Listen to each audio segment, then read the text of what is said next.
행복한 안식일입니다. 네, 그러나 또 오늘 또 행복하지 않으신 분들도 있을 거라 생각이 됩니다. 우리 여기 오신 분들은 좀 안 그렇겠지만, 어, 두 분의 성도님이 병원에 입원해 계십니다. 한 분은 이 고관절 골절로 인해서, 한 분은 허리가 아마 수술을 해야 된다 하는데, 정태인 지사님, 한 분 아시는 분은 최명순 지사님이시고요. 위에서 간절히 기도해 주시기 바랍니다.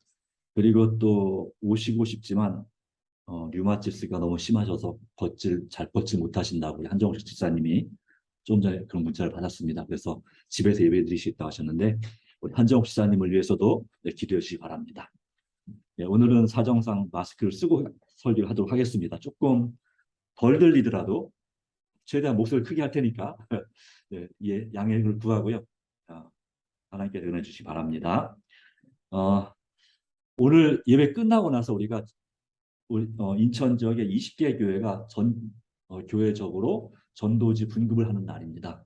이 전도지 분급을 위해서 우리 인천 36 지역봉사회에서 정말 수고하셨는데, 특별히 우리 김현산 집사님하고 김생현 집사님이 그쪽에 중요한 직책을 맡고 계시거든요. 이 모든 전도지와 물질주 같은 걸 준비하느라 고생 많으셨습니다. 그래서 우리가 특별히 더 열심히 하셔야 되는데요. 우리가 네. 그래서 끝나고 나서 가능한 여러분 사정도 있겠지만 뒤에 각자 나눌 수 있는 쇼핑백이 준비되어 있습니다. 거기 전도지를 가지고 우리가 저기 사후역 사거리와 그리고 이 운동장 앞 사거리에 가서 그렇게 전도지를 나누는 일을 좀 하고 가시면 좋겠습니다. 아마 개인당 한 10개도 8개, 많은 사람은 좀 더 될 수 있겠지만 기본 8개이기 때문에 돌리는데 한 5분도 안 걸릴 수 있습니다. 네. 물티슈랑 이 전도책자 같이 하나만 좀 들어주시겠어요? 뒤에? 거기 하나 보고 오셔서. 네. 예. 그 안에 있는데요. 네. 감사합니다. 네. 네. 자, 물티슈랑 그다음에 코로나 시대 이후의 시대를 찾아가는 게 있습니다. 그래서 사람들이 잘 받을 만한 것입니다. 특별히 물티슈가 있어서. 네. 그래서 하여튼, 네. 우체국 앞에서도 하여튼 괜찮고요. 그래서 이 사랑 목장 그리고 요셉 목장이 요셉 목장 있군요. 그리고 이 바울 목장은 이 사후역 사거리 누나도 목장을 알아서 하십시오. 이렇게 하시고, 그리고 그 다음에 나머지 평화 목장, 행복 목장, 그 청년 목장은 이 공설 운동장 앞에 사거리 있습니다. GS 마트 있죠? 그 앞에 사거리에서 차를 갔으면 차를 가지고 그 마트 주차장에 잠깐 세우는 거 아마 괜찮을 겁니다. 한 10분 정도 괜찮을 건데 주차해 놓고서 이렇게 하시면 될 것 같습니다. 그래서 같이 함께 참여해 주시고, 특별히 우리가 기념으로 좀 남겨달라는 요청이 또 있기도 하고, 저희 자체도 그런 필요해서, 이제 나가실 때 쇼핑백을 받으신 다음에 교회 앞에서 사진을 한번 좀 찍도록 하겠습니다. 그래서 좀 도와주시기 바랍니다. 협조해 주시기 바랍니다. 바로 가지 마시고, 그리고 목장 리더, 목장 리더가 없으면 부리더 되신 분이나 아니면 목장 부리더 없으신 목장들은 서로 상의해서 같이 함께 모여서 같이 활동해 주시면 감사하겠습니다. 네, 이렇게 부탁을 드리고요. 그리고 끝나고 나서 1시에 교회 직원회가 있겠습니다. 네, 또 다시 협력해 주시고, 또 10월 9일 일요일, 이번 일요일, 내일 말고 다음 주 일요일 기쁜 또 일이 있습니다. 우리 손정탁, 우리 오겸 일사님 둘째 딸이 지연이죠. 손지연 양이 결혼을 합니다. 네, 그래서 또 같이 진심으로 축하해 주시고 또 함께 하길 바랍니다. 네, 하나님께서 은혜 주시기 바랍니다. 자, 오늘은 이 성경에 나오는 이 하와 이후의 최초의 여자 사라의 믿음에 관해서 함께 말씀을 나누고자 합니다. 성경 말씀 히브리서 11장 11절 12절의 말씀입니다. 믿음으로라고 표현되는 이 히브리서 11장의 내용 가운데서 많은 남성들이 있지만 최초의 여성이 바로 사라입니다. 그 다음에 누가 나오냐면 이제 라합이 나오죠. 라합. 그래서 여성들이 많이 나오진 않습니다. 첫 번째 여자 사라 자신도 믿음으로 사라 자신도 나이가 많아 단산하였으나 잉태할 수 없는 잉태할 수 있는 힘을 얻었으니 이는 약속하신 일을 미쁘신 줄 알았습니다. 이러므로 죽은 자와 같은 한 사람으로 말미암아 하늘의 허다한 별과 또 해변의 무수한 모래와 같이 많은 후손이 생육하였느니라 했습니다. 네. 2020년 6월 30일 중앙일보 기사에 이런 기사가 났습니다. 이분의 사진을 딱 띄우면서 중국의 134세 할머니가 생일을 맞이했다. 지난 6월 25일에 2020년 6월 25일에 134세 할머니. 네, 세계 기록상 최고령자라고 합니다. 이 사람은 이제 위구르족인데 이름은 알리미한 세이티 할머니예요. 여전히 건강하시고요. 그리고 생일날 자기가 악기를 연주하시더라고요. 살다 보니까 네, 정정하신 분인데 그래서 이분은 기네스북에서는 확인이 안 돼요. 왜냐하면 청나라 시대에 태어나셨기 때문에 이분이 1886년생이에요. 그러다 보니까 그때 태어나는지 주민들 뭐 호적이나 전혀 없어서 확인 안 되지만 그래도 뭘까 캐링 더 플래그 월드 레코드라고 하는 것은 이제 영국의 세계 기록 인증 단체에서 인증을 받았어요. 그랬는데 거의 3세기에 걸쳐 살았어요.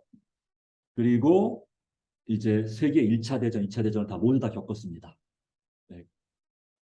뭐 중국의 국共내전도 마찬가지고 그리고 127세였던 2013년부터 중국 최고령자라고 인정을 받아왔다고 합니다. 네. 134세 어마어마하게 많은 나이죠. 그런데 얼굴은 몇 살쯤 돼 보입니까? 80대? 90대? 네. 70, 많이 하시고. 네, 좋습니다. 네. 네, 요즘은 80대신 분들 꽤 젊어 보입니다. 옛날 60대처럼 보입니다. 그래서 이분 한 90대 정도 보일 텐데 몇 살이라고요? 134세. 네, 네, 그렇습니다. 자, 어떤 오래 살고 볼 일이라고 이분이 말씀하실지 모르겠지만 그러나 이분에 비하면 우리는 완전 애들입니다. 여기 제일 나이 많으신 분 70대실 텐데 애들이죠. 그렇죠? 그렇죠? 60살 밑에 60살이나 젊으니까 그렇습니다. 네. 자, 성경에 기록된 아브라함의 아내 사라는 127세까지 살았습니다. 그런데 성경상으로는 제일 오래 산 여성입니다. 성경상으로는. 그러나 이 남편이 175세, 아브라함이 175세까지 산 걸로 봐서 이 사라는 어쩌면 그 이상으로 살았을지도 모르는 사람입니다. 근데 성경의 기록에는 희한하게 여자들이 먼저 죽더라고요. 그 나라는. 우리나라는 남자들이 더 오래 사는데, 남자들이 먼저 죽는데, 이 성경에 기록된 아브라함, 이삭, 야곱 다 아내들이 더 먼저 죽었어요. 그래서 그렇게 됐는데, 어쨌든. 그런데 이분은 너무 일찍 죽었어요. 이 사라, 이 할머니는 원래 적어도 한 150은 넘게 사실 분인데, 127세밖에 못 살고 죽었습니다. 정확한 원인은 알 수가 없지만, 그러나 이것은 그 아브라함이 정말 사랑했던 아내, 바로 그 아내 사라가 바로 예, 처음에는 어떤 이 그림을 갖고는 충분히 알 수 없지만 이 사라는 정말 믿음의 여성이자 그리고 어머니였습니다. 믿음의 여성이자 어머니. 자, 이 말씀 창세기 15장 4절로 6절 말씀 가운데 하나님께서 아브라함에게 하신 말씀입니다. 그 사람이 내 상속자가 아니라 누구를 말합니까? 엘리에셀이라고 하는 종이 있었는데 이제 집사였죠. 수석 집사 같은 역할을 그 집안에서 하는 사람이었습니다. 옛날에 그 양반집에 집사들이 있었잖아요. 네, 그처럼 내 상속자가 아니라 내 몸에서 날 자가 내 상속자가 되리라 하시고 그를 이끌어 밖으로 나가 이르시되 하늘을 우러러 물결을 셀 수 있나 보라.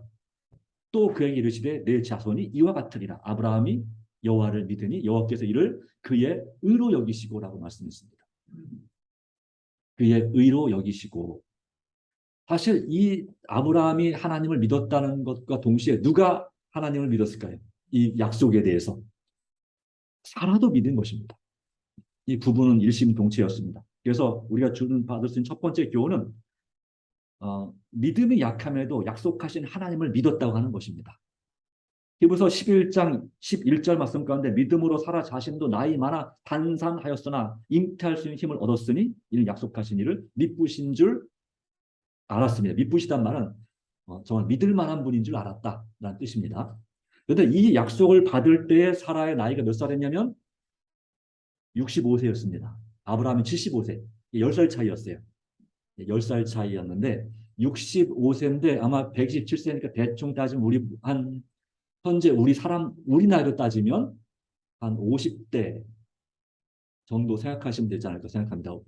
이제 이제 갱년기가 시작되기 직전 또는 얼마 안 남은 그런 나이 그 즈음에 아직은 그 아이를 계속 낳아왔다면 아이를 낳을 수도 있는 나이.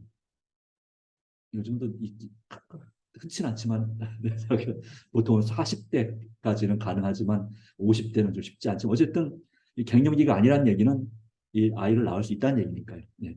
그런 나이쯤에 한 20년 정도 빼면 10년 한 10년 정도 빼면 됩니다. 근데 또는 나이가 들수록 이 사람은 겉으로 신체 나이는 거의 나이를 먹지 않는 것으로 보입니다. 자, 왜 그러냐면 이, 이 사라가 이삭을 낳을 때 나이가 몇 살이었을까요? 90살이었습니다. 근데 89세 때도 얼마나 아름다웠는지 그 나라의 왕이 부인 삼겠다고 데려갔어요. 89세 때. 그러니까 겉으로 볼 때는 몇 살쯤으로 보였을까요? 아마도 30대 후반 정도 보였을 겁니다. 30대 후반.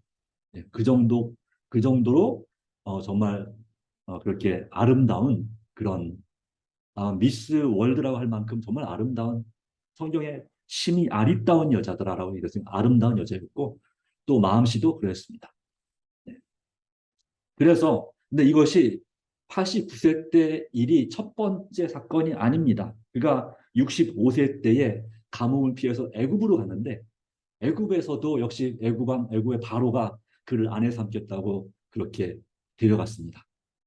그런 일을 두 번이나 당했습니다. 그런데도 참 그 성경에 아무런 얘기가 없죠. 사라가 어쩌했다는 얘기가 없습니다. 이걸 볼 때 사라는 마음이 아마도 개인적으로 꽤 많이 짜증이 났겠지만 그러나 이 남편의 마음을 최대한 이해하고자 순종적인 여인이 아니었나 생각합니다. 창세기 12장 12절 13절 말씀 가운데 그렇게 이룩했습니다. 애국 사람이 그대를 볼 때 이르기를 이는 그의 아내라 하면 나를 죽이고 그대는 살리리니 원하건대 그대는 나의 누이라 하라. 내가 그대로 말미암아 안전하고 내 목숨이 그대로 말미암아 보존되리라 하니라. 이 이방 땅 가나안 땅에 왔다가 이 애굽의 우상숭배가 만연한 도덕성이 문란한 그런 나라에 갔을 때에 이 아브라함은 그 아내 때문에 심히 염려합니다. 그의 미모 때문에 자기 목숨을 잃을까 봐. 네. 그래서 그렇게 얘기할 때에 사례가 그다음에 사례였죠. 예. 그가 그 아브라함의 말에 따라서 그렇게 하기로 했습니다. 그런데 그렇게 했다가 문제가 발생한 것이죠. 두 번이나 남의 그것도 왕의 아내가 될 뻔했습니다. 하나님의 역사로 하나님의 깨우치심으로 그가 무사히 돌아왔지만 그렇지 않았으면 정말 더 안타까운 일들 당할 뻔했습니다. 그럼에도 불구하고 이 아브라함은 그리고 사라는 이 그들의 믿음의 약함을 보여주는 거죠. 그것이 바로 그냥 떳떳하게 나는 아브라함의 아내다 또 그렇게 할 수 있었지만 어떤 세상적인 그런 방식에 따라서 살아가는 아브라함과 이 사라의 모습을 볼 수가 있습니다. 그리고 하나님께서 그가 65세 때에 약속을 주셨습니다. 하늘의 별과 같이 자손들이 많게 될 것이다 라고 말했습니다. 그때는 그래도 좀 가능할 줄 믿었습니다. 그런데 세월이 10년이 넘게 지났는데도 소식이 없는 것입니다. 그리고 또 어떤 일이 생겼습니까?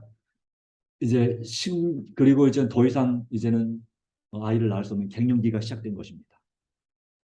그래서 이제는 그 스스로도 내가 아이를 낳을 수 있는 상태가 될 때 하나님께서 자식을 주셨어야지 지금은 도저히 안 되겠다 싶어서 어떤 결단을 내리냐면 바로 이런 결정을 합니다. 창세기 16장 2절로 3절 말씀 가운데 사레가 아브라함에게 이르되 여호와께서 내 출산을 허락하지 아니하셨으니 원하건대 내 종에게로 들어가라. 내가 혹 그로 말미암아 자녀를 얻을까 하노라 하며 아브라함이 사라의 말을 들으니라. 아브라함은 부인 말을 참 잘 듣는 사람이었던 것 같아요. 그래서 고생도 많이 했지만 또 고민도 많이 했지만 서로 어쨌든 이 아브라함과 이 사라의 관계는 너무너무나 사이가 좋았습니다. 자식만 없었을 뿐이지 정말 서로 정말 사랑하는 관계였고 아브라함은 그 안에 사례는 아브라함의 내 주인이다 이렇게 표현을 했습니다. 예전 표현이지만 그렇게 아브라함을 믿고 따랐습니다. 그래서 아브라함의 아내 사례가 그 여종 애굽 사람 하갈을 데려다가 그 남편에게 첩으로 준 때는 아브라함이 가나안 땅에 거주한 지 10년은 바로 85세 그리고 사라가 75세 때였습니다. 자기가 자식을 못 낳아서 아들은 우선 자식 자체를 못 낳아서 그렇게 그 자기 여종을 애굽 여인 하갈을 그 남편에게로 들여보낼 때 이 사라의 마음이 어땠을까요? 그 전에 이 바로의 아내가 되는 그런 수모를 당할 때도 좀 마음이 힘들었겠지만 그리고 이 여종이 이 아브라함과 정말 행복하게 지내는 모습을 볼 때, 그리고 또 덜컥 임신을 하네, 바로. 하자마자. 그럴 때 얼마나 한편으로는 부럽고, 한편으로는 얼마나 가슴이 쓰리고, 마음이 괴로웠을까요? 이것이 바로 이 아브라함의 아내 사라의 그러한 인생의 한 모습을 보여주고 있습니다. 이것은 그렇게 어, 아름다워 보이는 것도 아니고 사실 그 당시에 관습에 의해서 이것은 죄를 짓는 것이 아니라고 생각했습니다. 자기가 자식이 없으면 다른 사람을 아내로 들여보내서 그래서 일부 다처가 되는 것이 여러 뭐 첩이나 다른 아내를 둘씩 두고 하는 것은 그렇게 큰 죄가 아니라고 생각을 했습니다. 그런데 하나님이 인정하셨을까요? 하나님은 사실은 인정하지 않으셨습니다. 그렇게 해서 이스마엘이라는 아들을 이 하갈이 낳았습니다. 그 전에 자기가 임신하였음을 알고 그 자기의 여주인을 무시했습니다. 함부로 대고 조롱하고 있죠. 그래서 결국은 이 화를 참지 못한 이 사라가 그에 대해서 이제 학대를 하게 되죠. 그래서 도망가게 되죠. 하갈. 그런 경우도 있지만 어, 그런 가운데 이 정말 가슴에 못이 박히는 그런 경험을 이 사라는 경험하고 있습니다. 그럼에도 불구하고 하나님께서 말씀하시는 것입니다. 이 이스마엘이 내 상속자가 아니다. 누구에서 라고 말씀하냐면 바로 하나님께서 바로 사라를 통해서 이 아이를 주실 것이라는 약속을 말씀하고 있습니다. 사실 이 이 하갈 사건까지 볼 때에 이 사라가 하나님의 약속을 믿지 못한 것인가? 그렇게 보지는 않습니다. 약속을 믿긴 믿었습니다. 그런데 하나님께 구체적으로 그렇게 말씀하신 것이 아니기 때문에 그냥 아브라함을 통해서 자식을 낳기만 하면 그가 상속자가 될 걸 생각을 해서 내가 안 되면 내 여종이 대신하면 되겠지라고 생각한 것입니다. 하나님의 뜻은 아니었습니다. 그럼에도 불구하고 이 사라는 끝까지 그가 믿음으로 하나님을 의지한 일을 계속했습니다. 그렇기 때문에 이 두 번째로 볼 수 있는 것은 이 사라는 불가능을 가능하게 하신 하나님의 산 증인이 되는 것입니다. 불가능을 가능하게 하신 분. 네. 히브리서 11장 12절 말씀과는 이렇게 기록하고 있습니다. 이러므로 죽은 자와 같은 한 사람으로 말미암아 하늘의 허다한 별과 또 해변의 무수한 모래같이 많은 후손이 생육하였느니라. 창세기 18장 10절로 14절 말씀과는 이렇게 말씀하고 있습니다. 이제 소돔 고모라를 하나님께서 멸하러 심판하러 가시기 전에 사람의 모습으로 나타나셨습니다. 그때 아브라함이 그를 영접합니다. 그러므로 아브라함과 사라는 부지 중에 천사를 영접하고 하나님을 영접했던 그런 영광을 누리게 되는데요. 그때에 하나님께서 아브라함에게 말씀하십니다. 그가 이르시되 내년 이맘때 내가 반드시 내게 돌아오리니 내 아내 사라에게 아들이 있으리라 하시니 사라가 그리 장막문에서 들었더라. 아브라함과 사라는 나이가 많아 늙었고 사라에게는 생리가 끊어졌는지라. 이때가 아브라함이 몇 살 때였을까요? 99세 때입니다. 99세. 벌써 약속을 하신 지가 벌써 몇 년이 흘렀어요? 24년이 흘렀습니다. 24년이나 지났으니까 이제는 정말 이 여성으로서 아이를 낳을 수 있는 그런 때가 한참 지나게 된 이때 사라의 나이는 89세죠. 89세면 거기서 아무리 20년을 빼도 69세입니다. 현재 우리 나이로 비교했을 때 69세 정도 나이. 이 69세에 자식을 낳을 수 있을까요? 글쎄요. 가끔 세계 토픽에 가끔 가다 뭐 나오긴 하는데 그건 정말 기적 같은 일입니다. 그렇죠? 완전 기적입니다. 불가능을 가능케 하시는 일. 자, 왜 하나님께서는 이 사라에게 그토록 자녀를 주지 않으셨을까? 믿음이 없어서인가? 꼭 믿음이 완전히 없는 것도 아닌데 저 믿음의 조상 아브라함과 사라 이 히브리서 11장이 기록될 만큼 정말 믿음이 있는 사람들인데 왜 하나님께서는 그들에게 복을 주시지 않을까? 복 중에 하나가 자녀 복인데 자녀의 복을 허락하지 않으셨을까?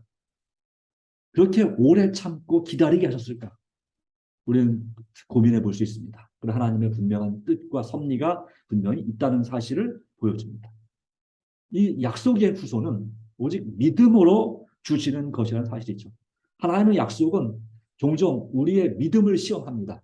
우리의 믿음이 약할 때 우리의 기도를 드리지만 거기에 확신을 가지고 기도하지 못할 때 그 기도가 상당히 오랫동안 지연되는 것처럼 보여집니다. 여러 가지 이유가 있습니다.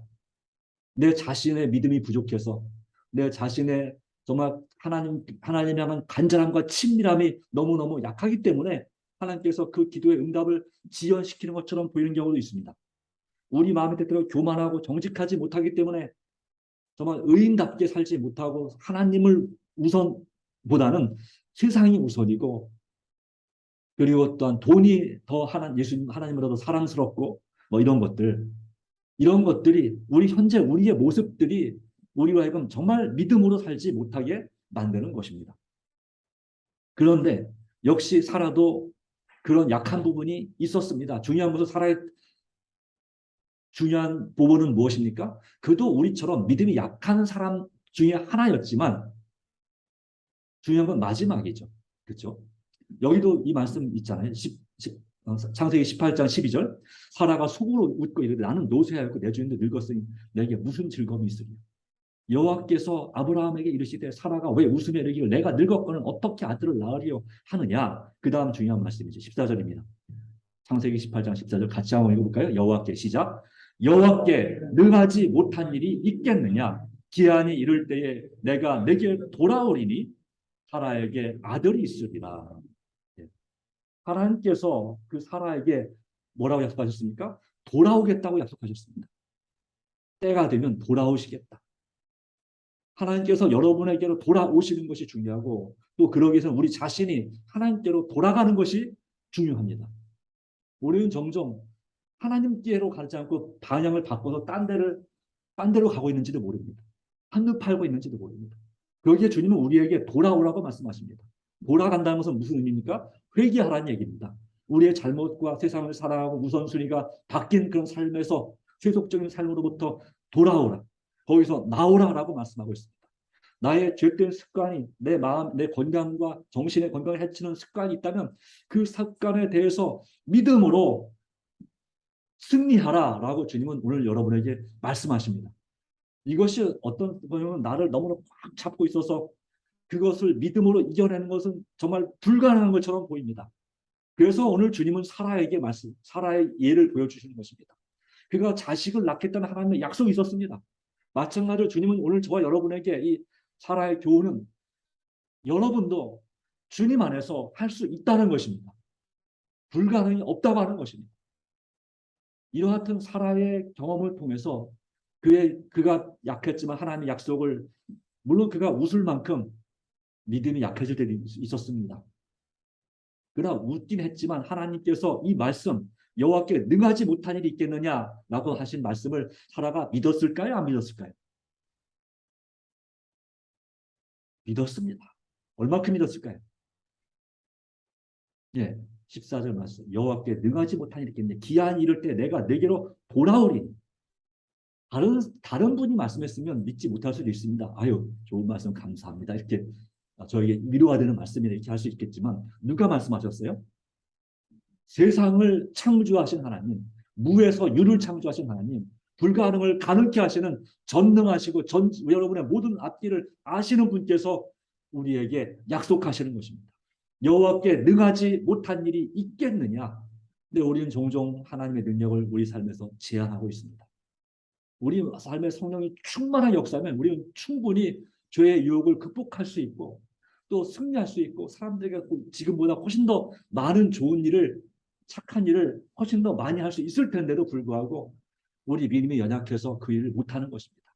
심지어 내 자신을 추스리고 내 자신이 정말 세상에서 하나님을 기쁘시게 사람을 행복하게 하는 그런 삶을 사는 보람 있는 그런 삶을 사는데도 우리 자신이 연약합니다. 부족하죠. 그럼 우리가 실망하고 절망해야 될까요? 낙심하지 말라고 말씀하고 있습니다. 누가복음 18장 1절은 항상 기도하고 낭망하지 말라라고 말씀하고 있습니다. 그럴 때 우리는 어떻게 될 것이다? 이 사라처럼 웃게 될 것입니다. 창세기 21장 6절 7절 마침내 90세의 나이에 임신을 하고 그리고 정말 불가능을 가능케 하신 하나님의 역사로 이 할머니가 아들을 낳았습니다. 그리고 하나님의 말씀대로 이름을 이삭이라 웃게 하셨다. 웃게 하셨죠. 그래서 이게 사라가 이르되 하나님이 나를 웃게 하시니 듣는 자가 다 나와 함께 웃으리로다. 또 사라가 자식들을 젖먹이겠다고 누가 아브라함에게 말했으리요 많은 아브라함의 노경에 내가 아들을 낳았도다 합니다. 이것은 하나님의 정말 살아계신 하나님을 증명하는 불가능을 가능케 한 하나님의 산 증인으로서의 모습을 이 사라는 보여주고 있습니다. 하박국 2장 4절은 보라 그의 마음은 교만하며 그 속에서 정직하지 못하니라. 의인은 믿음으로 말미암아 살리라 하였습니다. 또한 창세기 17장 19절에는 하나님께서 원래 이름이 사레였는데 사레의 이름을 사라로 바꿔 주십니다. 네. 그래서 바로 내가 그와 언약을 세우겠다라고 말씀하고 있습니다. 네. 그래서 이름을 사레를 사라라고 하라고 말씀했죠. 어떤 뜻일까요? 이 사레는 여주인, 나의 여주인 또는 나의 여왕이라는 뜻이라고 합니다. 또는 나의 공주라는 뜻이라고 합니다. 그래서 이 나의라고 하는 표현이었습니다. 나의. 그러니까 나의 집, 나의 돈, 나의 차, 나의 옷, 예, 내 방, 다 내가 중심적으로 되잖아요.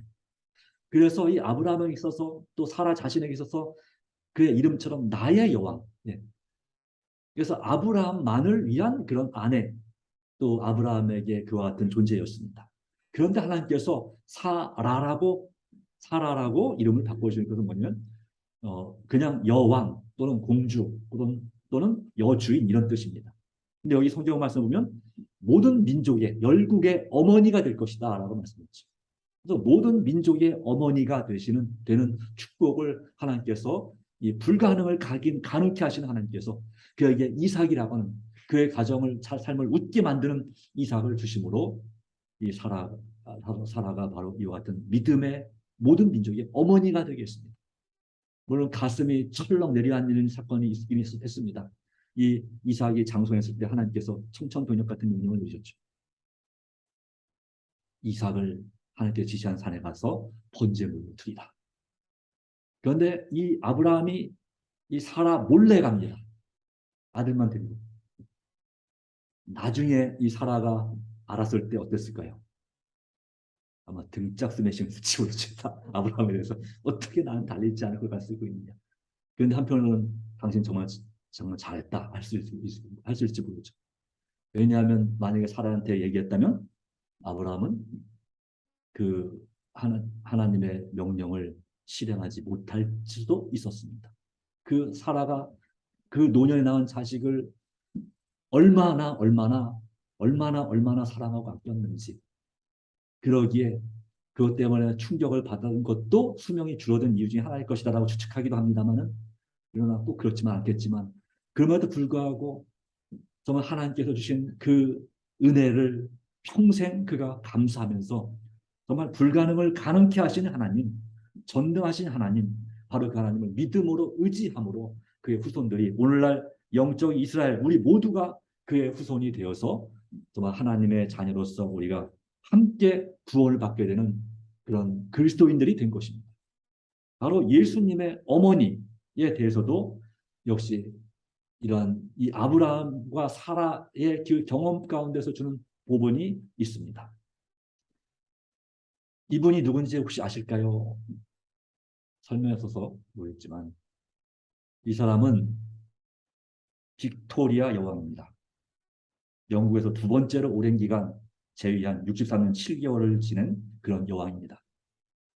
이분은 얼마 전에 돌아가신 엘리자베스 2세, 영국 국왕 엘리자베스 2세의 할머니입니다. 고조 할머니입니다. 고조 할머니는 어떻게 되냐? 어쨌든 고조 할머니입니다. 그런데 이 사람이 통치하던 시대에 이 영국이 정말 해가 뜨지 않는 나라, 최고의 전성기를 누렸다고 합니다. 그래서 19세기 1800년대의 그 시대를 1819년부터 1901년까지 살았는데, 그 시대를 빅토리아 시대라고 부를 만큼, 특별히 영국에서는 그렇게 정말 최고의 전성기를 누리던 그런 왕입니다. 그는 정말 그 인도의 여제도 겸직을 하고 있었고, 그리고 이 빅토리아 여왕은 남편이 엘버트 공이 직접 청혼한 것으로 유명합니다. 8번의 암살 시도에서 살아남았습니다. 그리고 남편 엘버트 공과 금슬이 정말 좋아서 9명의 자녀를 낳았습니다. 그 결과로 사남 5녀의 자식을 낳았는데, 그를 통해서 42명의 손주를 보았고 85명의 증손주를 보았습니다.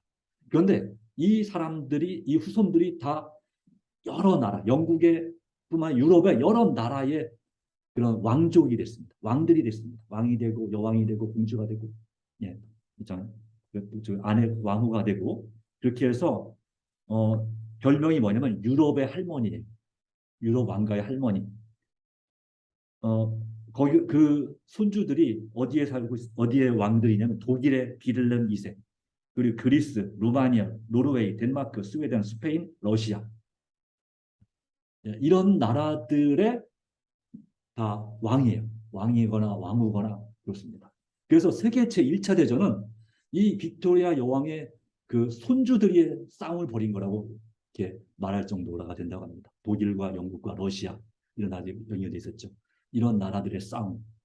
자, 이처럼 이 빅토리아 여왕은 오른쪽에 그림은 28세 때 그린 초상화라고 합니다.